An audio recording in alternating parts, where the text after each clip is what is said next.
नमस्कार.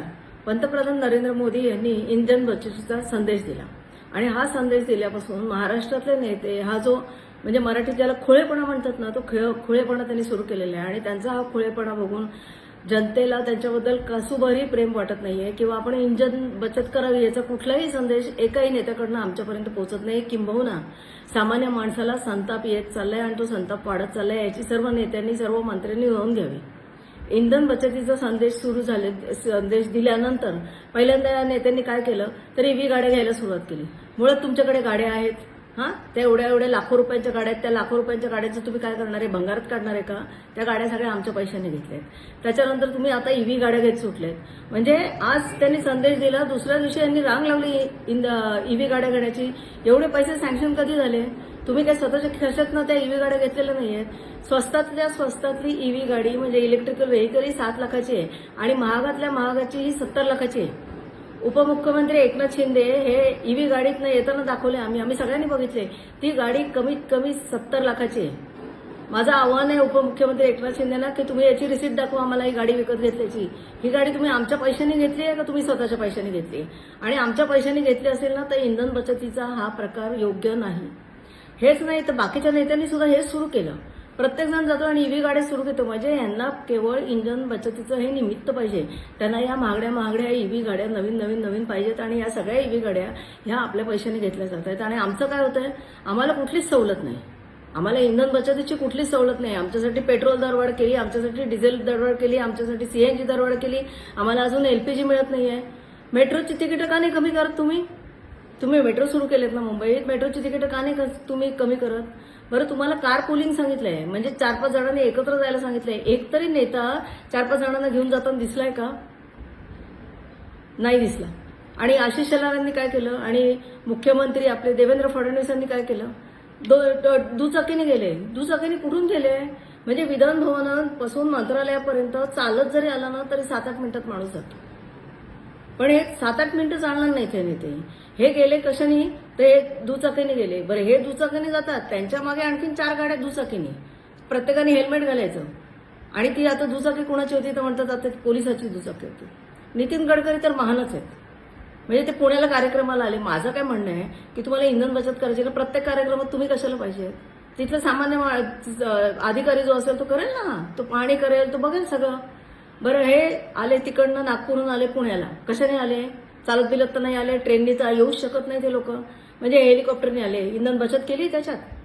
त्याच्यानंतर त्यांनी कॅमेरामॅनला घेऊन गेले आणि काय दाखवत आहेत की मी बसने गेलो, इंधन बचत केली, आम्ही आता बसने जाणार. कुणाची बस? गिरीकंद टूर्स अँड ट्रॅव्हल्सची बस. शिवशाही नाही, शिवनेरी नाही, साधे एसटीत कधी बसलायत? बरं, त्या बसने गेले ते गेले. त्यांच्या मागे फक्त सुरक्षा रक्षक होते, बाकी कोणीही नव्हतं. आणि शेजारची सीट रिकामी. का बाबा? तुमच्या अंगाला काही सोनं लागलंय का की तुमच्या शेजारच्या सीटमध्ये कोणीच का नसतं? आणि सोबत एक पत्रकार, तो कॅमेरा शूट करणार आणि ते तुम्ही आम्हाला दाखवणार पब्लिसिटी. त्याच्यात पण तुम्ही पब्लिसिटी करता.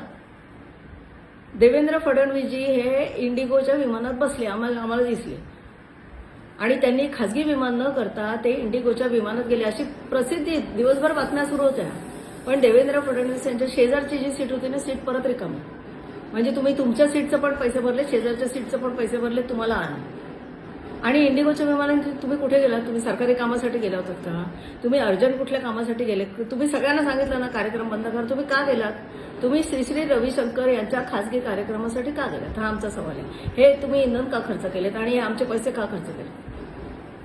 बरं, सगळ्यांनी आम्हाला सांगितलं की आम्ही आमची सुरक्षा कमी केली. मुळात तुम्हाला सुरक्षेची गरजच नाहीये. आता आमच्या लक्षात आलं आहे की तुम्ही हे जे ताफे घेऊन जाता ना, हे सगळे शोसाठी घेऊन जातात.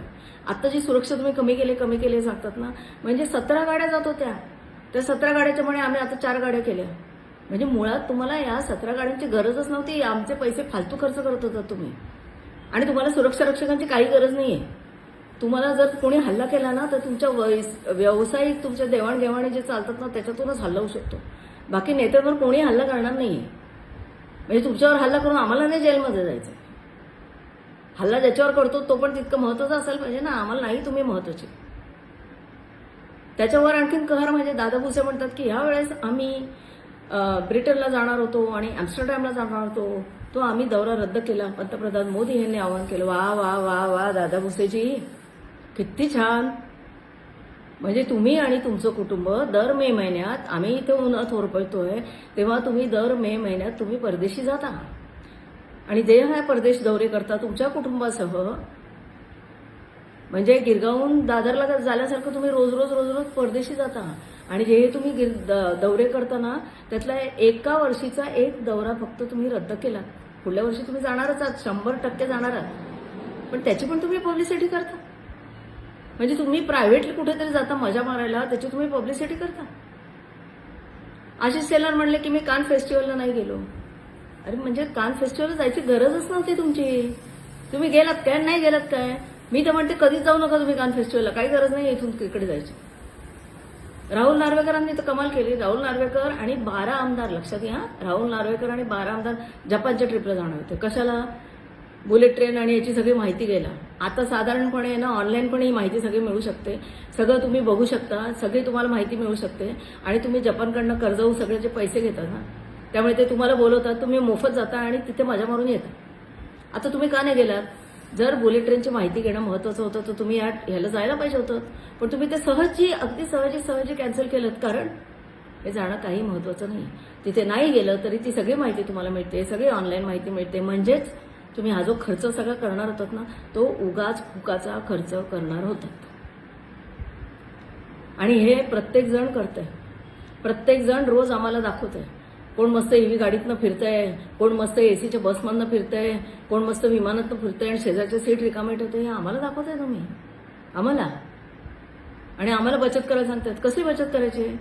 पेट्रोलचे दर वाढवलेत ना, डिझेलचे वाढवलेत ना, सीएनजीचे वाढवलेत ना, एलपीजी मिळत नाही ना, मेट्रोचे पैसे दर का नाही कमी करत तुम्ही? आम्ही बसने जातो, बसचे कमी करा ना तुम्ही. आणि तुम्ही कार पुलिंग का नाही करत? तुम्ही लोक मेट्रोने का नाही जात? तुम्ही लोक लोकलने का नाही जात? कारण तुम्हाला तुमची ऐशाराम आणि हे सगळं काहीही सोडायचं नाहीये. फक्त पंतप्रधान मोदींनी सांगितलं म्हणून सगळे दिखावे करायचे आणि हे सगळ्या जनतेला कळतं. हे आम्हाला दाखवून तुम्हाला काडीचाही राजकीय फायदा मिळणार नाही. तेव्हा जी आमची चेष्टा करताय ना तुम्ही, हे सगळं सांगून की आम्ही इंधन बचत करतोय, तुम्ही पण करा, आम्ही हे करतोय, तुम्ही पण करा, हे सगळं थांबवा. हे आमची चेष्टा करणं थांबवा, नाहीतर हा संताप, आधीच बाहेर उष्णता खूप वाढलेली, आधीच तापमान खूप वाढलंय आणि आमचं ना डोकं सटकवू नका तुम्ही. हे सगळं थांबवा ही नाटकं. आणि जर करायचे असेल ना तर ते पत्रकाराला आणि कॅमेरामॅनला सोबत घेऊन आहे ना ही नाटकं करू नका. शांतपणे करा तुमचे तुम्ही जे काही करायचं असेल. धन्यवाद.